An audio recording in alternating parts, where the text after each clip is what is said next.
everyone. Sensei Victoria Whitfield here for your weekly love letter.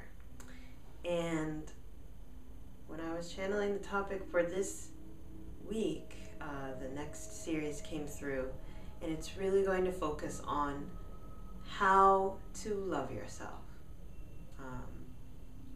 And I'm really excited to relate this because so many self-help and development books and programs say you need to love yourself. You know, the secret to being happiness is to love yourself. Love yourself, love yourself, love yourself. They tell you what you need to do, but they don't tell you how. So over the next few series of videos, Spirit has told me that we're going to be channeling specific practical ways how to practice loving yourself. And the first way that came through is having compassion for your body in particular. So what does that look like? Why would someone need to have compassion for their body? Compassion implies a sense of listening, service, teamwork, love, attention, patience. All these are aspects of having compassion. And it's not about taking on the problem and making it your own. No, it's more of we're solving this as a whole, but with a stance of non-attachment. So let me be more specific. When would you need to practice a sense of compassion for your body? It's an awfully abstract concept. So here's the thing. Let's say you're in yoga class and the instructor says, all right, touch your toes and do the vinyasa fast, right? Because you have to keep up with everybody in the class, right? And oh my goodness, you try to touch your toes and your back goes out or your hamstrings go out. You're like, oh, ow, that hurt really bad. But they're moving forward in the postures, right? So you're just going to grit your teeth and continue going.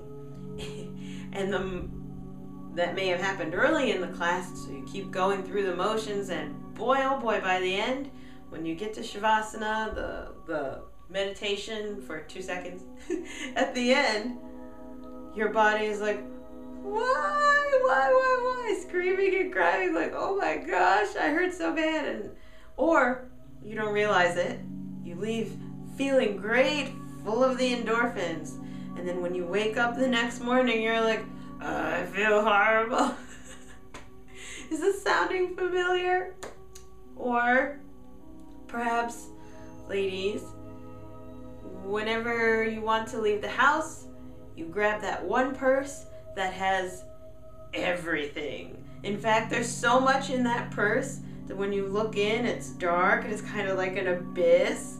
And when you need to find your cell phone or your keys, you have to dig through it, and you're like, what is this? You know, all this old stuff, maybe even old tissues or random things that accumulate in this purse, but because you have to have everything, you don't want it to not have anything. You know, there could be another pair of shoes in there or a toothbrush and all that, and you don't need it, but it's in there because you have to have everything. You're carrying around this heavy purse and your shoulder is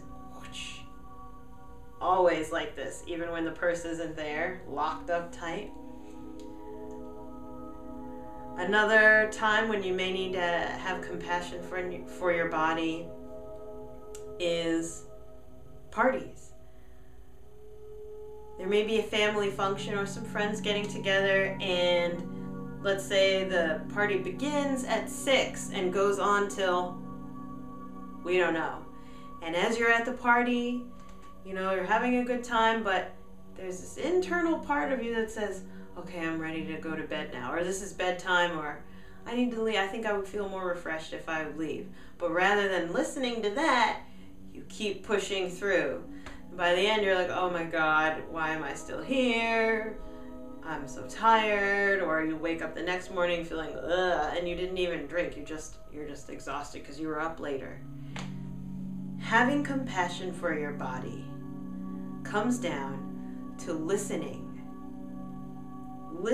to the cues that your body sends you of overexertion or being satiated. Perhaps you ate enough, but oh, this chocolate tastes so good, or oh, this mac and cheese tastes so good, I'm gonna keep going.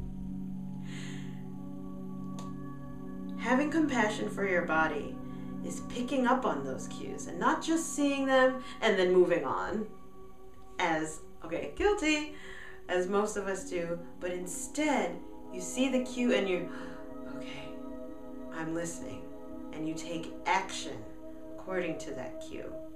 So the first way that you can begin to really love yourself is practicing having compassion for your body. And every week I pull another oracle card to weigh in on the subject.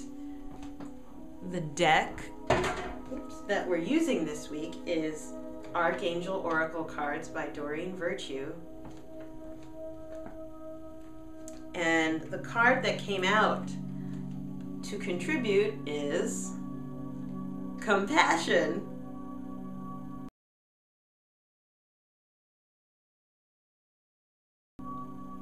Surprise, surprise. And it says here, Archangel Zadkiel says, soften your heart with respect to this situation and all the people involved, including yourself.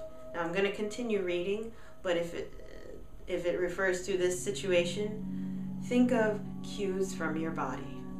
So the message goes, and it speaks as if Archangel Zadkiel is speaking.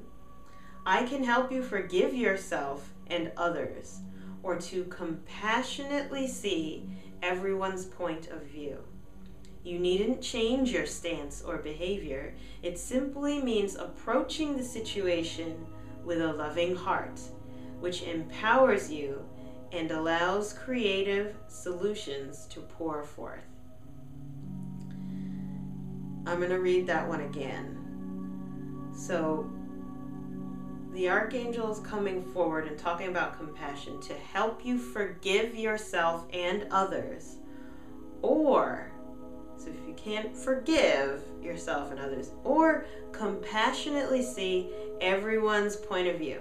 So, for example, let's take the yoga class, right? If you can forgive yourself for pushing too hard, or forgive the yoga teacher for pushing too hard, that's practicing compassion for yourself. So, all right, I know I'm overdoing it. Let me move at my own pace. Or compassionately see everyone's point of view. So as you're going through the motions of the class and it feels painful, stepping out of that for a moment and say, you know what? Everyone's trying to keep up with this instructor, or everyone's trying to look like they're yoginis, or they're gurus good at doing yoga and can flip their leg around their head and in their eyeball. You know, everyone's trying to keep up and to show off. So I don't have to do that, because maybe we're all moving at the wrong pace. Okay, compassion. The next sentence is interesting though. You needn't change your stance or behavior to practice compassion, that is. It's a mindset issue. Okay? So that's something that we really want to zero in on, especially moving forward as we talk more about how to love yourself, is that this begins in your head. Before you even get to the behavioral change of, okay, I'm not going to overload my purse, you know, or I'm gonna take time every so often to empty out the extra junk that's rolling around in my bag, or if you're a man, you have a backpack or your car. Be kind to yourself, have compassion for yourself, and feel those internal cues. And it's not even changing the stance that you're having or the behavior. You may not even get to the point where you're ready to clean out your purse or your car. But if you can become aware of the cues from your body, having compassion for your body is having that awareness of the cue. Okay, that's compassion, let alone taking the action behind it. I would encourage you to take the action, but of course, none of us is perfect. It's a work in progress. But you have to be aware first. And lastly, this simply means approaching the situation, the cues from your body, with a loving heart, which empowers you and allows creative solutions to pour forth. And this is what I want to end with. Having compassion for your body is having love for your body by listening to yourself. You are constantly getting cues about, okay, I'm done eating, or okay, I'm getting tired, okay, my hips are getting tired from sitting at this computer all day. You know, your body is constantly sending you cues and signals, but it's approaching them with a loving heart, a sense of interest and desire to learn and to help, to love your body, as if it was a little child saying, hey, excuse me, excuse me.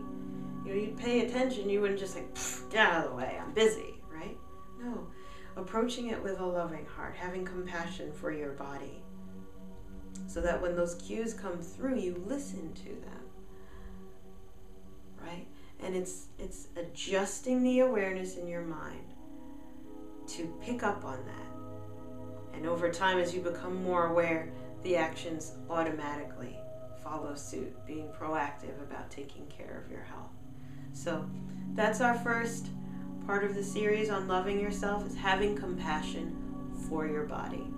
Send me an email back or a comment below and let me know what comes up for you. Where are you not having compassion for your body?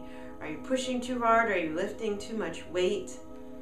Are you staying up too late? Are you giving too much? Are you at the computer too long and your neck is hurting? How are you not having compassion for your body? Or how can you have more compassion for your body? What's coming through? I'm really excited to hear what comes up for you as we begin to probe different specific ways on how to love ourselves. Okay? I look forward to seeing you next week. Mwah! Bye!